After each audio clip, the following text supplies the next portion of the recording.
Do you ever have hypnagogia? What is hypnagogia? You know when you're drifting off to bed and you're, half asleep and you suddenly start seeing stuff and maybe you hear stuff, maybe you feel stuff like bodily vibrations.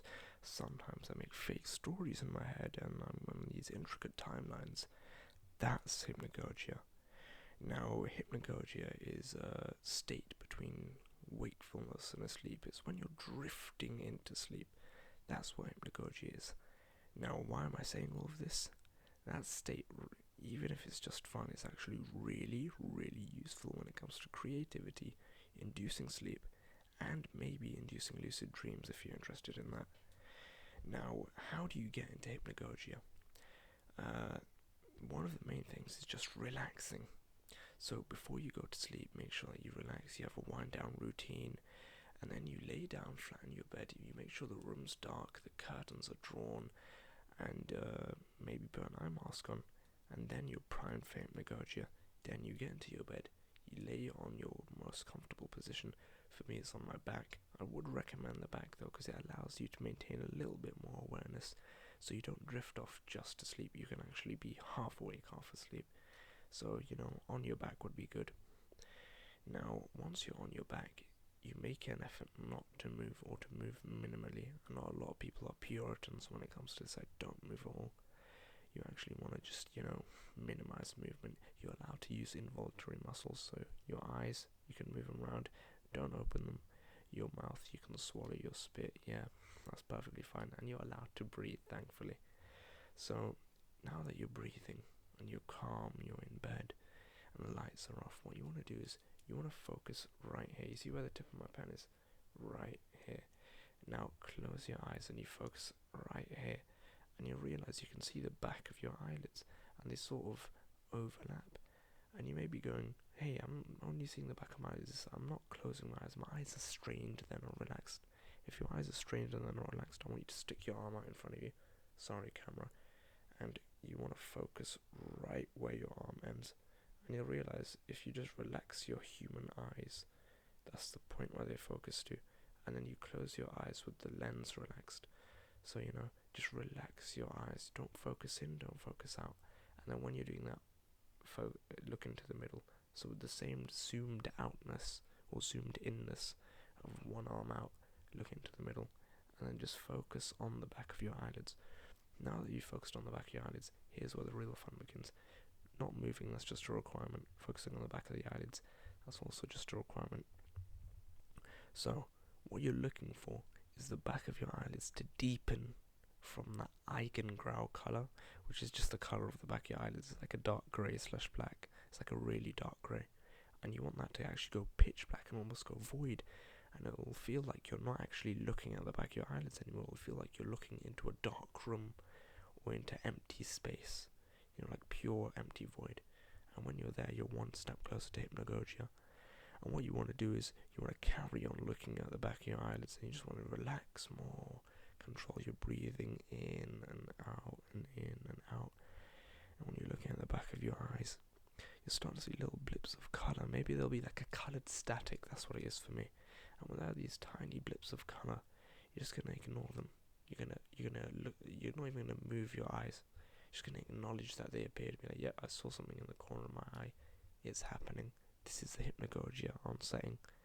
Now once that happens, if you stay calm and you stay relaxed, you'll see more colour, and the blips will get bigger, and the colour will last longer, and eventually these blobs of colour will start interacting with each other. They may make shapes, they may make objects like, I don't know, a can of soda or a water bottle or a pencil case, or I know, a cat, dog, house, ball, objects that don't even exist. This is where the creative power of hypnagogia comes into play. Now you start seeing these objects, you carry on just being like, they exist. I acknowledge them, I observe them, but I do not react internally. Now, once you see these objects and you carry on looking at these objects, the scenes will deepen. Suddenly it's not one object, it's 2 objects, 3 objects, a whole scene. And you can stay in this liminal sort of state where your ideas flow from one into the other, from the other into one. And you can use this to your creative power. I've had great and deep insights in such a state. And it's honestly so amazing. To be honest, one of the reasons I'm recording this video is because I had a day 2 days ago where I had an amazing hypnagogic session, and I was like, you know what? I think people would value this if I told it to them. I mean, maybe they don't, who knows? But you know, there's so much profound information to be seen. It's like your subconscious is talking to itself. It's like bringing the subconscious to the forefront, letting it bubble up. And it's also very similar to certain meditation techniques, because the alpha brainwave state that you get during, I believe it's alpha brainwave state, you may need to double check me on that you get during hypnagogia is actually really similar to meditation. And in that aspect, meditation is also similar to hypnagogia. So you get into this sort of meditative, calm, creative state, and I mean, who wouldn't want that? I mean, notable historical examples, now moving on to history, is Edison.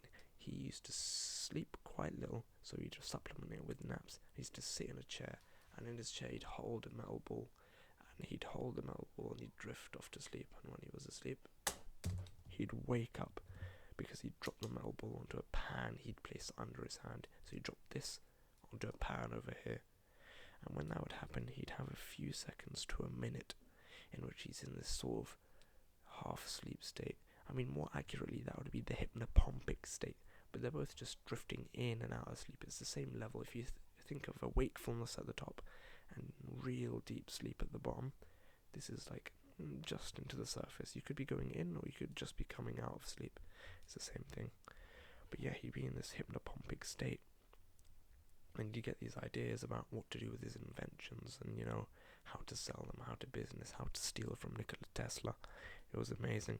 And then another notable mention is Salvador Dali. He'd also used to do the same. He'd take naps, and I believe he used to also jerk himself awake with, I think it was, they're all just using metal on a pan, but he'd get into these states one way or another, and that gave him great creative insights. And he was able to do some amazing work. I mean, the fact that we know about him today is just example to that. So you really, really should consider trying to get into the hypnagogic state. And the thing is, you may be going, oh, I don't have time for that. When you go wrong with the hypnagogic state, you just end up asleep. Think about it, you just go a bit too deep into the sleep. And, I mean, if it's at night, and you've just gotten into bed, why not try getting into the hypnagogic state? And if you can't get into the hypnagogic state, then, well, you're just asleep. And if you're asleep, well, hey ho, you've just managed to sleep in under 20 minutes. It's amazing. And then when it comes to my personal experience with hypnagogia, I'm going to walk you through what I go through. So I lay down, I close my eyes, I don't move. Sometimes if I really need to move, I'll make a promise to myself, I won't move this half of my body. And what that effectively does is, yes, I'm not following the rules of hypnagogia, but because I made a rule to myself and I'm following the rule, that calms me down, which means that in the next few minutes, I can just go straight into hypnagogia. Like, I'm calm enough that my heart rate's low enough that my body will just be like, oh, he hasn't moved for 30 seconds. Bang, hypnagogia. So, when it comes to hypnagogia, first the back of my eyelids darkens and it looks like a void.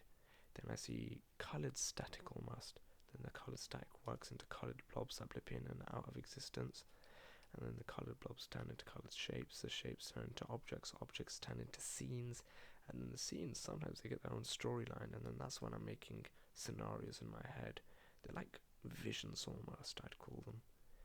And yeah, it's absolutely wonderful. And if I go a bit too deep into it, I'll just slip into a little mini dream and then straight into light sleep, deep sleep, and then back into REM sleep. So I'll just fall asleep.